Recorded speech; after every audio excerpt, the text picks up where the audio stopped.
राधे राधे। भगवत गीता में विभिन्न देवों की पूजा या सेवा करने का अनुमोदन नहीं किया गया है। कहा गया है, जिनकी बुद्धि भौतिक इच्छाओं द्वारा मारी गई है वे देवताओं की शरण में आ जाते हैं और वे अपने अपने स्वभावों के अनुसार पूजा के विशेष विधि विधानों का पालन करते हैं। जो काम वासना द्वारा निर्देशित होते हैं वे भगवान श्री कृष्ण की पूजा न करके देवी देवताओं की पूजा करते हैं। जब हम श्री कृष्ण का नाम लेते हैं तो हम किसी सांप्रदायिक का नाम उल्लेख नहीं करते। कृष्ण का अर्थ है सर्वोच्च आनंद और इसके पुष्टि हुई है कि परमेश्वर समस्त आनंद के सागर है। हम सभी आनंद की खोज में लगे रहते हैं। भगवान की ही भांति जीव चेतना से पूर्ण है और सुख की खोज में रहते हैं। भगवान तो नित्य सुखी है और यदि जीव उनकी संगति करते हैं, उनके साथ सहयोग करते हैं तो वे भी सुखी बन जाते हैं। भगवान इस मृत्यु लोक में सुख से पूर्ण अपनी वृंदावन लीलाएं प्रदर्शित करने के लिए अवतरित होते हैं। अपने गोप मित्रों के साथ, अपनी गोपिका सखियों के साथ, वृंदावन के अन्य निवासियों के साथ तथा गायों के साथ उनकी लीलाएं सुख से ओतप्रोत होती है। वृंदावन की सारी जनता कृष्ण के अतिरिक्त अन्य किसी को नहीं जानती थी, परंतु भगवान श्री कृष्ण ऐसे थे कि उन्होंने अपने पिता नंद महाराज को भी इंद्रदेव की पूजा करने से निरुत्साहित किया, क्योंकि वे इस तथ्य को प्रतिष्ठित करना चाहते थे कि लोगों को किसी भी देवता की पूजा करने की कोई आवश्यकता नहीं है। उन्हें एकमात्र परमेश्वर की पूजा करनी चाहिए, क्योंकि उनका चरम लक्ष्य भगवत धाम को वापस जाना है। भगवत गीता में भगवान श्री कृष्ण के धाम का वर्णन इस प्रकार हुआ है। मेरा परम धाम न तो सूर्य या चंद्रमा द्वारा न ही अग्नि या बिजली द्वारा प्रकाशित होता है। वो लोग वहाँ पहुँचते हैं जो इस भौतिक जगत में फिर नहीं लौटते। यह नित्य आकाश का वर्णन प्रस्तुत करता है। निसंदेह हमें आकाश की भौतिक धारणा है और हम इस सूर्य चंद्र तारे आदि के संबंध में सोचते हैं, किंतु भगवान बताते हैं कि नित्य आकाश में सूर्य, चंद्र, अग्नि या बिजली किसी की भी आवश्यकता नहीं है, क्योंकि वह परमेश्वर से निकलने वाली ब्रह्म ज्योति द्वारा प्रकाशित है। हम अन्य लोकों तक पहुँचने का कठिन प्रयास कर रहे हैं, लेकिन परमेश्वर के धाम को जाना कठिन नहीं है। यह धाम गोलोक कहा जाता है। ब्रह्म संहिता में इसका अत्यंत सुंदर वर्णन मिलता है। भगवान अपने धाम गोलोक में नित्य वास करते हैं, फिर भी इस लोक से उन तक पहुंचा जा सकता है और ऐसा करने के लिए वे अपने सच्चिदानंद विग्रह रूप को व्यक्त करते हैं, जो उनका असली रूप है। जब वे इस रूप को प्रकट करते हैं तब हमें इसकी कल्पना करने की आवश्यकता नहीं रह जाती कि उनका रूप कैसा है।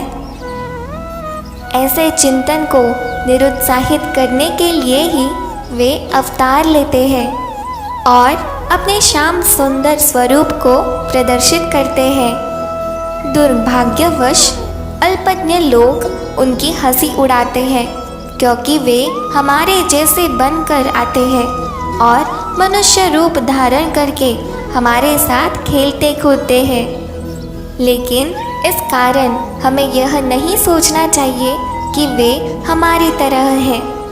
वे अपनी सर्वशक्तिमता के कारण ही अपने वास्तविक रूप में हमारे समक्ष प्रकट होते हैं और अपनी लीलाओं का प्रदर्शन करते हैं।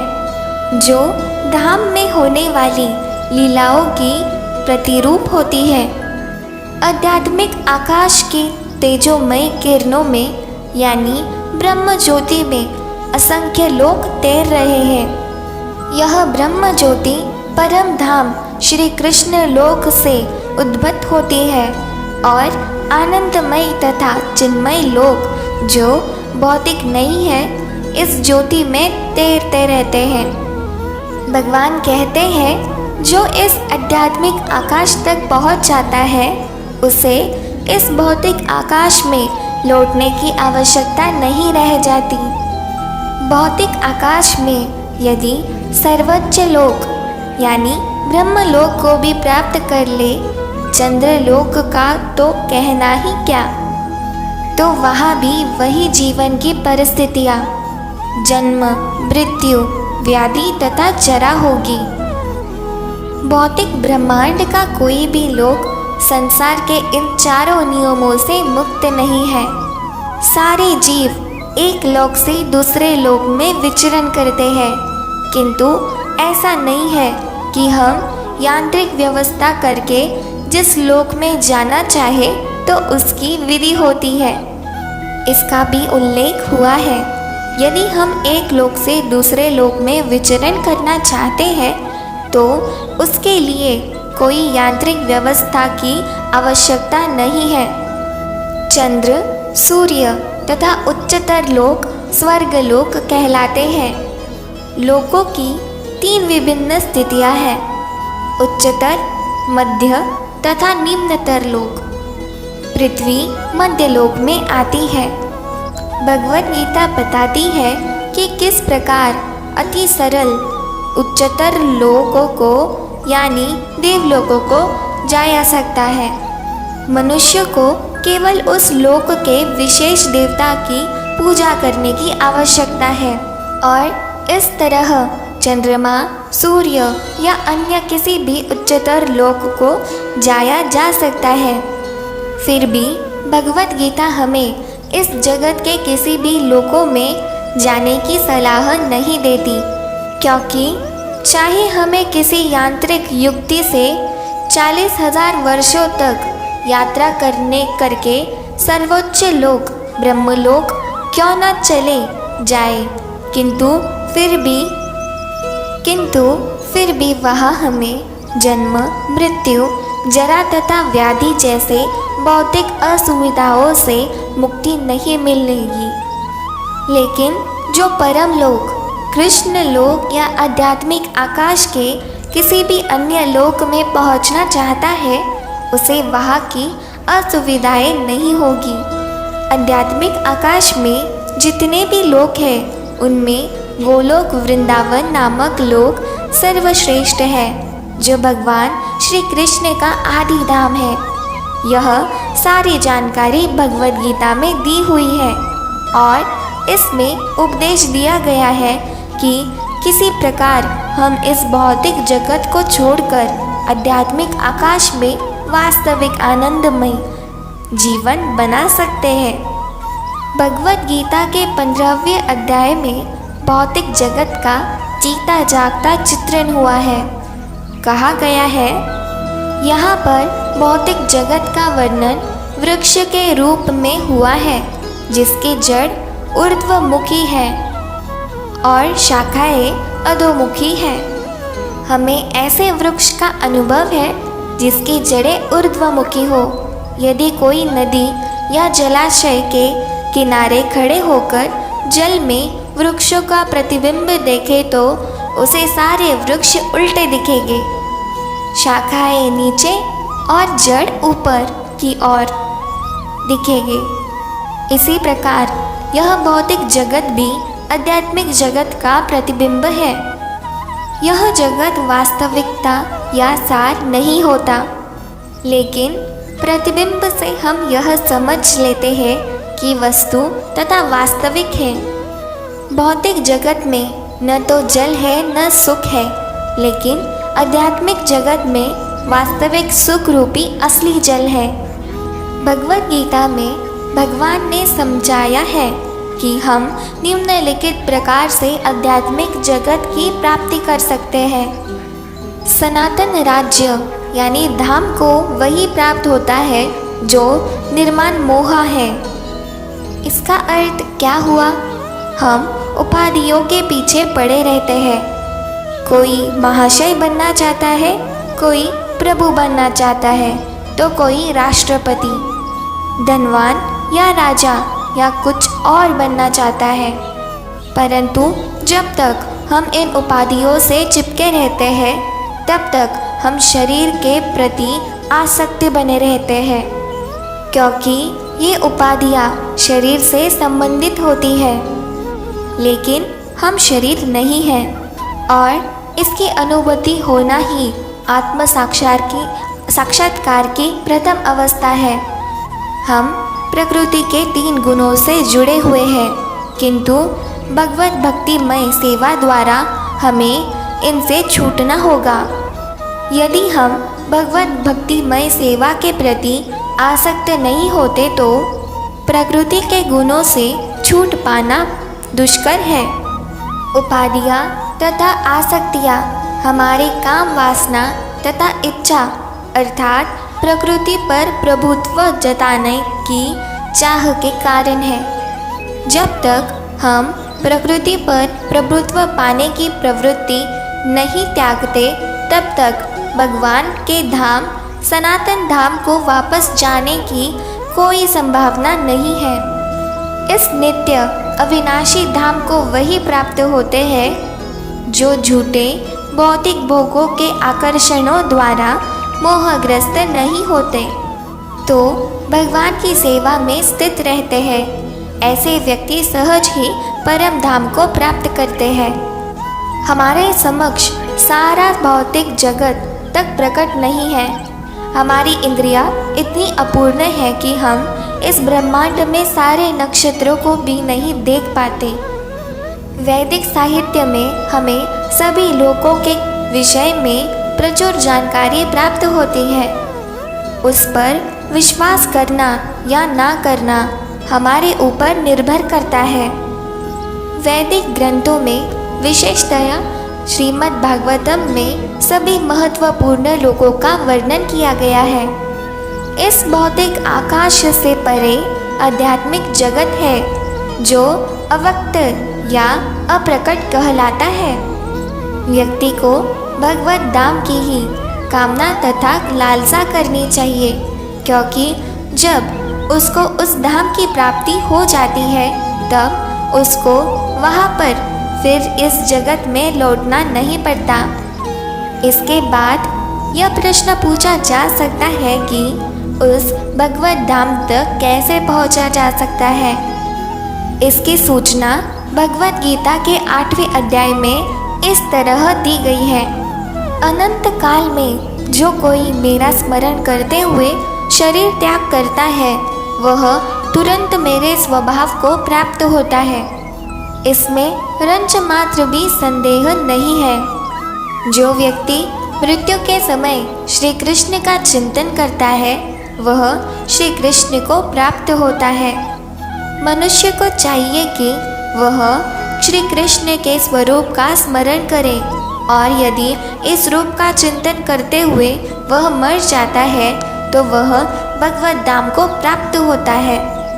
हमारा यह शरीर सच्चिदानंद नहीं है, यह सत नहीं है, अपितु असत है। यह शाश्वत नहीं अपितु नाशवान है।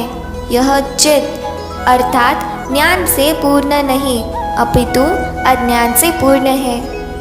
हमें भगवत धाम का कोई ज्ञान नहीं है, यहाँ तक कि हमें इस भौतिक जगत का पूर्ण ज्ञान नहीं है, क्योंकि ऐसी अनेक वस्तुएं हैं जो हमें ज्ञान नहीं है। यह शरीर निरानंद नहीं है, आनंद से ओतप्रोत न होकर दुखमयी है।